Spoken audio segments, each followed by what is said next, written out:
the young cricketer Shubman Gill has been making heads turn. Well, the 23-year-old has found that 2023 is turning out to be amazing for him. And we're going to talk about Shubman Gill and his future prospects, of course. And joining me is Rajeshri Gupta. He's our in-house expert on sports. So everybody says he's the young next big thing. What do you say? He is already a big thing. I mean, look at the way I like how you clubbed those numbers. 23 year, 2023. I'm way past that, right? I mean, I'll have to wait several years to get to that. But it's interesting the way Shubman Gill has positioned himself in world cricket. You know, he debuted against Australia in Test cricket about 2 years back. He was talked of as a young prospect who could do very well after his heroics in the 2018 Under 19 World Cup, and now here he is, breaking records one after another. The youngest to score an ODI double hundred, the youngest Indian to score a T20I century, and it's crazy. So he is already arrived. In my books, he is a superstar. It's quite interesting, you know, how youth and the fact if you accomplish something in youth when you're really young, it really makes the headlines. But you know, in India, we love to do this, and that is to compare someone with someone else. So take one new upcoming person and compare him to a legend. So same thing is happening now? I think I have been guilty of that too. You know, the first time I saw Shubman Gill bat in that Under 19 World Cup, and then I've been tracking his career and that dominance with which he gets his runs. Just the other day, I thought, I almost ended up writing this as well. The next Virat Kohli. But why does he have to be the next Virat Kohli? Why does he have to be the next anybody apart from the next big Shubman Gill, right? I think it's just it's a clickbait. You get two nice keywords in one headline. You get Shubman Gill and you get Virat Kohli, and you've got click. Talk of the times we are in. We are in the middle of a big booming digital age, and it works sometimes. So yeah, why not? I mean, look at it this way. Shubman Gill broke Virat Kohli's record for the highest T20I score by an Indian, and the next day Virat Kohli tweets and says the future is here. People are reading it, people are lapping it up, so why not? But yes, those comparisons need to stop. We've compared Hardik with Kapil, people have compared Irfan Pathan with Kapil Dev, but Kapil Dev, there's only one Kapil Dev, and hopefully there'll be one Shubman Gill that we'll talk of with reverence in the years to come as well. Absolutely, and it's not us, the digital journalists only, who are responsible or guilty of doing this. Everybody's been doing it. It's been done since the day of ages when newsprint was only black and white. Since then, it's been done. But how do you think the legends react to this when they see their name emblazoned across the newspapers or the websites next to another, like a upcoming young Turk's name? Do you think they like it, or they get a little, angry about it? Anjali, I don't think they care. But I'll tell you what, the young Turks get a little embarrassed because when Virat was... I would be really happy if somebody would compare me to my industry top gun person. I mean, I'd be embarrassed. I'd be embarrassed if I were to be compared with, the top guns of the industry. And more so with someone like, say, Virat and Sachin. I remember Virat had said that it's unfair on Sachin Tendulkar that you're drawing parallels between him and I, right? Because Sachin has, 200 test matches, 100 international 100. He's done everything that a cricketer could only dream of. I think Shubman Gill will be similarly embarrassed because now Virat Kohli has reached that stage.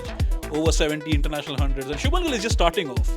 So those comparisons, I think indirectly they also put a lot of pressure on you. They tend to put that pressure. So let's avoid that. Let's also try and avoid and let him enjoy the space that he is. Yes, that pressure I agree with. Any young person, if they compare to an industry stalwart, will feel the pressure to perform. It'll be like, oh no, now it's expected out of me, so I should be doing this. Okay, now tell me one thing. In the coming time, what can we expect Shubman Gill to do for India? What kind of impact will he have on Indian team or our cricketers? I think, Anjali, he's that new age cricketer who is also molded in a very traditional way. To say that, look, some of the shots that he's played in one-day cricket or even in T20s, that 100 against New Zealand just the other night, he looks technically very solid, very grounded. He knows how to play those ground shots. He can take on those spinners and hit those big sixes as well. He has been able to transform his game that way. So if you need to, one of my favorite knocks for Shubman Gill in his shot but illustrious career is the 91 in Brisbane 2 years back. Remember that test match? Nobody thought India could win.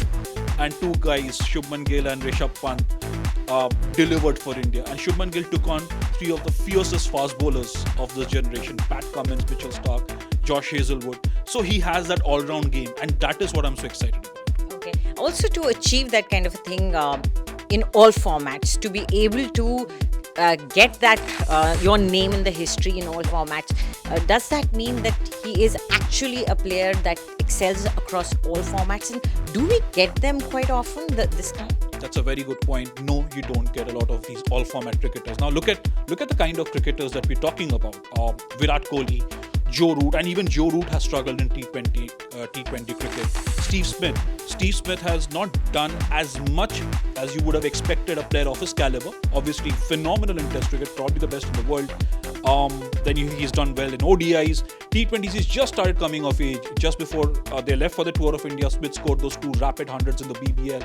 But it's not very often that you see someone who's so good across formats, because they need different temperaments and different techniques to succeed. I think that's the thing about this new generation. They know how to crack every format because they've seen it all, and now if something new comes in, they're quick to adapt to it. So I guess that works. The youth works for them. The youth and the exuberance of youth, you're right. They're much more fearless. I mean, when I talk to youngsters, this generation, I think they're a lot more fearless. Probably that's how we were when back in the day.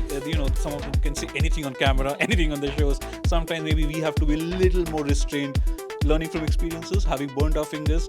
But that's the way with this young generation as well. They know how to deliver. They know how to deliver under pressure, and they know how to deliver in different conditions.